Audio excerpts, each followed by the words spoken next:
Okay. So I am thinking about this. I think maybe I avoid this giving a talk on Sunyata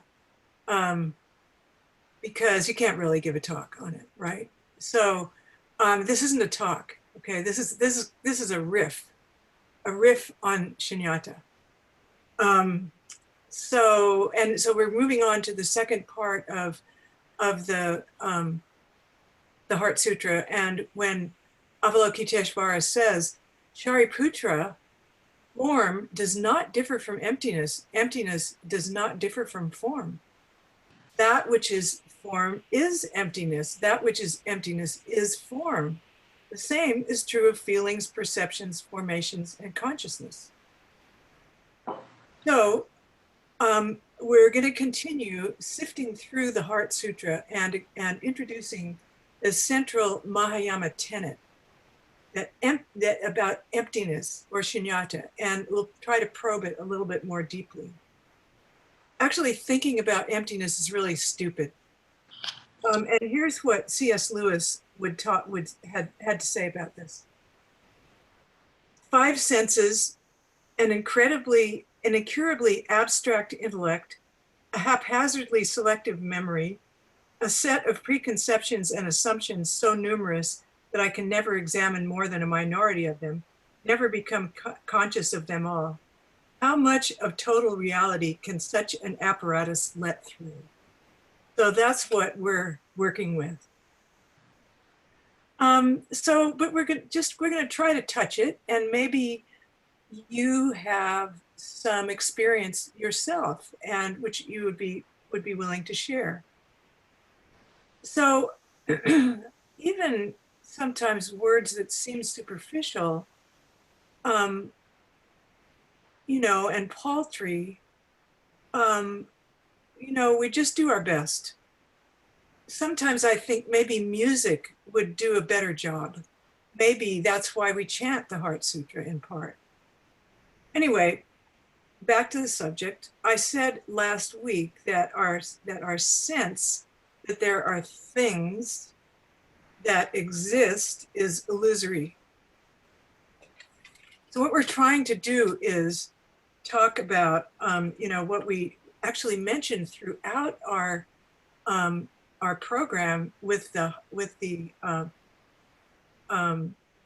before all of everything, the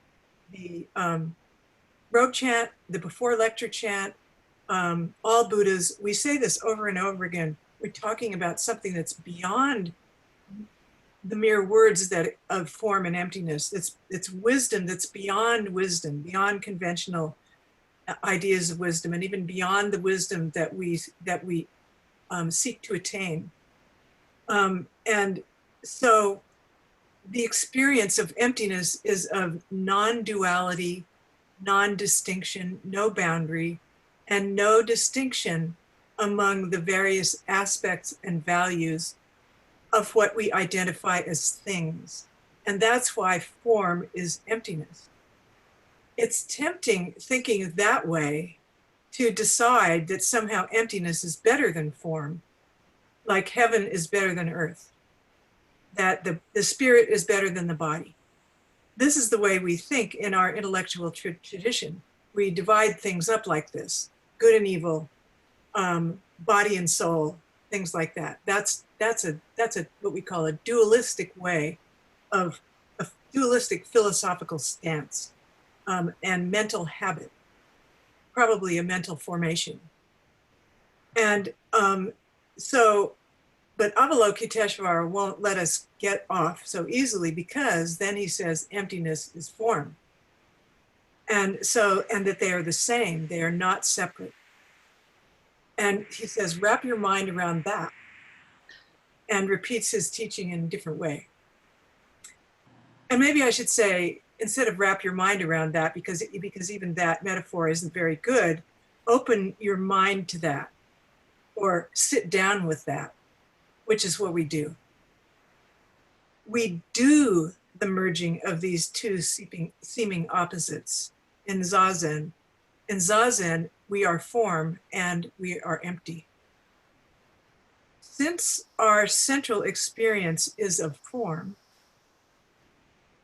our own bodies, and that which is what we call our self, and of objects of perception, Avalokiteshvara reiterates, you can't be form without emptiness. You can't be empty without form. I got my first glimpse of this type of spiritual thinking when I was taking philosophy and religion classes at Fresno State in the 80s. And we were studying about ancient Hindu thought, in which there are myriads of deities. The central deity in the Hindu thought is Brahman. And Brahman is defined this way: Sat, Chit, and Ananda. Sat means being, Chit means awareness, and Ananda means fullness, completeness, or bliss, because it's complete. Fullness of everything that exists. Everything, every being infinitely. So Brahman actually somehow includes us. And in this formulation, each person houses a little piece of Brahman called Atman, somewhat similar to the Christian concept of soul. And this little piece is fully Brahman. They are not separate. And the believer's task is to realize this. When I first encountered Buddhism, I flashed on this memory, which was a much greater conceptual approach to divinity. And I suddenly thought, oh, fullness is emptiness because it's boundless. The Buddha, of course, went further, and he discarded the notion of Atman as being unnecessary.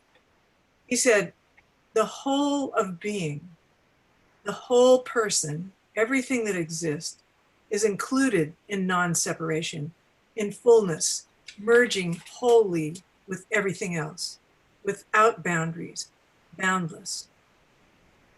So let's look at some other words for Sunyata, or boundlessness, or emptiness.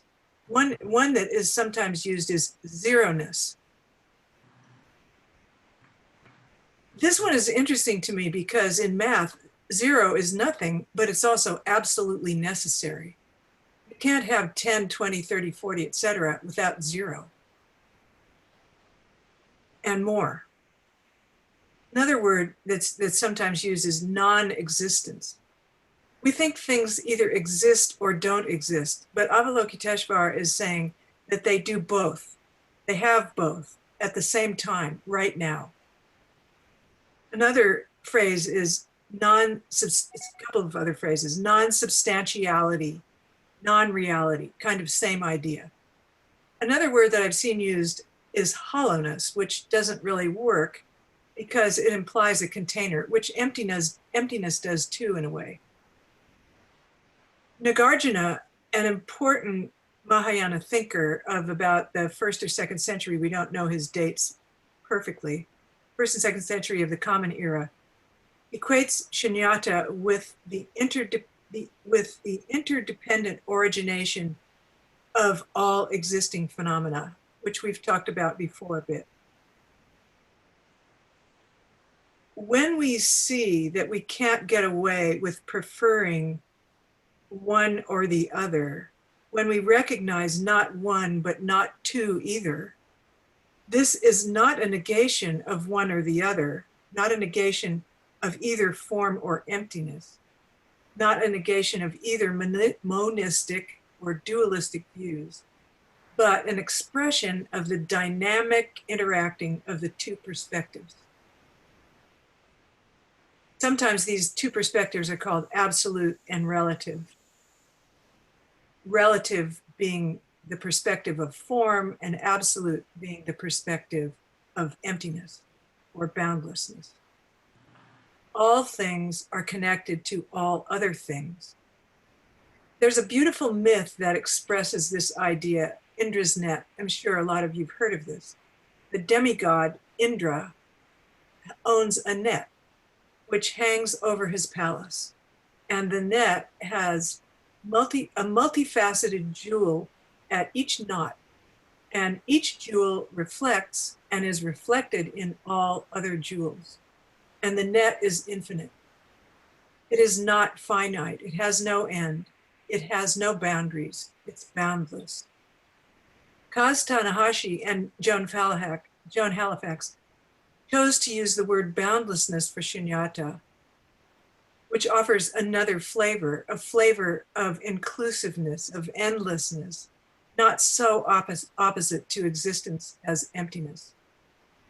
Nagarjuna talks about form and emptiness as both independence and interdependence.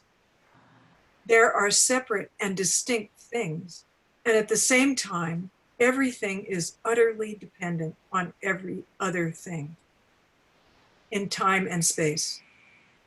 The relative is dependent on the absolute and vice versa. Our problem is that because we self-identify in form, we try to grasp this logically using thinking. But thinking is a part of form, an activity of the skandhas. So try as we may, using our best thinking, we can't quite get there.